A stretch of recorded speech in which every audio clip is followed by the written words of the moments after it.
year was 1963, and Michael Crawford was becoming one of the faces of the decade, turning up in some of the 60s most stylish movies.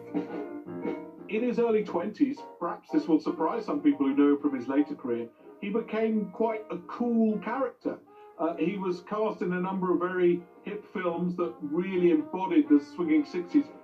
It was only the 60s and its sympathy towards the gangly and the peculiar and the slightly effete as well. I think there's a sort of, there's a kind of effeminacy about Crawford that would have not been tolerated in the decade before. But the film that really put Crawford on the 60s map was directed by the Beatles' favourite director, Richard Lester. The Knack was a film that turned our lives around a little. We were all aware of that lifestyle we'd like to lead, and Michael was excellent in The Knack. That last one had very nice earlobes. Earlobes? Michael's charmingly naive portrayal of the gauche Colin is constantly at odds with Ray Brooks' suave, worldly wise character.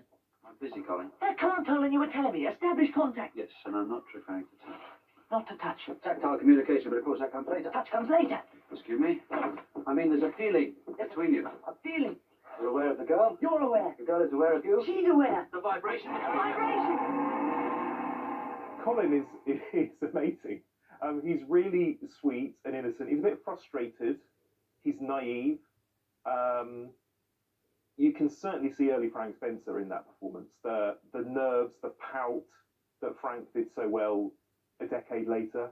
He wasn't the physical actor then that he is now. But you look at his performance, and the body plays a very... You look at The Knack, and the body plays a very, very big part of it.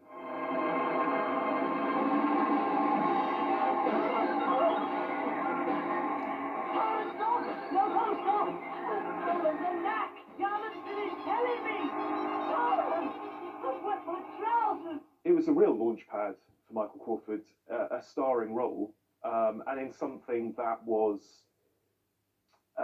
talked about, that was cool, that was edgy for the time. Michael Crawford's reputation was growing, and after meeting actress Gabrielle Lewis in a London theatre bar, the couple started dating and were married within 2 years. Around that time, Michael filmed another Richard Lester movie. A funny thing happened on the way to the Forum, which teamed him with one of his childhood heroes. Buster Keaton was a real idol to Michael. Michael loved those early slapstick movies, loved the physical comedy. Michael Crawford idolised those silent comedians, and of course we went on to see just how much when he performed as Frank Spencer years later. But to work with Buster Keaton in his final months, really, would have been astounding for him. He spent a lot of time sitting in a trailer with Buster Keaton, and I think that partly explains his facility for acrobatics and his very keen sense of how you can make anything in the physical environment the subject of a comic routine. And Michael would willingly push himself to any lengths for maximum comic effect. The one thing about Michael that you have to always take on board is that he is a perfectionist. Michael is a perfectionist beyond any level of anyone I have ever worked with. And he takes that perfection through to the nth degree. He had a burning desire to prove himself physically. He insisted to Richard Lester, the director, that he himself should do an extremely dangerous stunt in a horseless chariot careering down a hill and crashing into various things. Most actors would say, phone my agent, get the stuntman in. You know, there's always something that feels more realistic when you know that it's the actual actor doing the stunt rather than a stunt performer. And of course, for the director, you can do close-ups and things that you wouldn't be able to do if it was a double.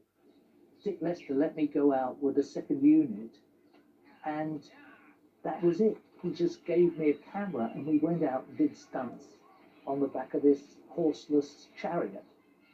And they were really quite dangerous. But you just want to do it be more daring every single day. Michael certainly runs to danger. He adores it. He really is someone that, wants to go where no man has gone before. Michael was gaining a reputation as an actor to watch. He'd shared equal billing with the legendary Beatle, John Lennon, but something more remarkable was about to happen. Michael Crawford's career is marked by almost unbelievable gear changes. The next one still almost defies belief. He did Black Comedy, the highly complicated and fantastic physical comedy by Peter Shaffer, and Gene Kelly, of all people, came to see it. And for whatever reason saw, because he wasn't playing a part in the play that suited Hello Dolly, but asked him would he like to be in the movie. Over the years, I've often wondered, how did he get from the Belgrade Theatre, which is where he did his first plays, and then into a Barbra Streisand movie when he was the third billed star? And I've always been fascinated by that rise. Gene Kelly, who was directing Hello Dolly, summoned Michael to San Francisco to audition for a leading role in the $25 million movie, which starred some of the biggest names in Hollywood.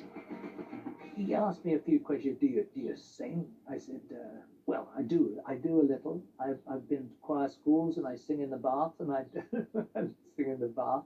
And he didn't laugh. And then he said, can you dance? I said, well, I've got a bit of jet lag at the moment. I said, I wouldn't be at my best, say it right now, but I can dance. So he said, he kept looking at me, and then he said, listen, what we're looking for is an attractive idiot. My wife thinks you're attractive, and I think you're an idiot. I mean, it looks so lush, it looks so extravagant. And of course, you had big stars in there as well, Walter Matthau and Barbra Streisand, who was the hottest thing in musicals at the time. So it was a huge deal for Michael to get that role, a supporting role, but nevertheless an important role. But it would take more than that to impress Michael's #1 fan. One very funny story about my Nan. When I got Hello Dolly, I rang her up and I said, Nan, I said, you'll never guess. I said, I've got one of the big roles in Hello Dolly. I said, with Barbra Streisand, Gene Kelly's direction. I said, it's fantastic. She said, well, what's it going to be on, darling? I said, television. So I said, no, it's going to be on films. I said, it's really big. I've got to go to Hollywood. She said, well, never mind, love. She said, you get on television one day. Michael Crawford was on spirited form as Cornelius Hackle, high-kicking energetically in many of the movie's show-stopping numbers. Sunday calls when you feel down and out. Go down the street and have your picture took. Wonderful. Becomes for the first time a song and dance man. And it's just gold dust in that movie. One of the highlights for me, on a personal level in the movie, was him singing Put On Your Sunday Clothes. I just thought it was everything that Michael Crawford was good at. He had charm, he sang beautifully, it was beautifully staged. Michael overcame his lack of vocal training with an exuberant and animated performance. Out there, full of shine and full of sparkle. Close your eyes and see it glisten, Barnaby. I was terribly excited. Naturally, anybody would be. You're going to work in Hollywood for a start, and then you're going to work with people like Barbra Streisand. She knew that I was scared about the singing. And she'd come to my recording sessions, and she'd listen, and she'd sort of wink or whatever to sort of give you confidence and say it's okay. And then after I did my love song, she came back and said, there were too many people here when you did it. She said, but it was beautiful. It was just beautiful. But despite the enormous budget and extravagant production values, Hello Dolly was far from the success 20th Century Fox had been banking on. Tastes were changing. In the late 60s, we're talking about the rise of experimental cinema and, of course, the counterculture, and things like Hello Dolly were just looking a bit outdated, really.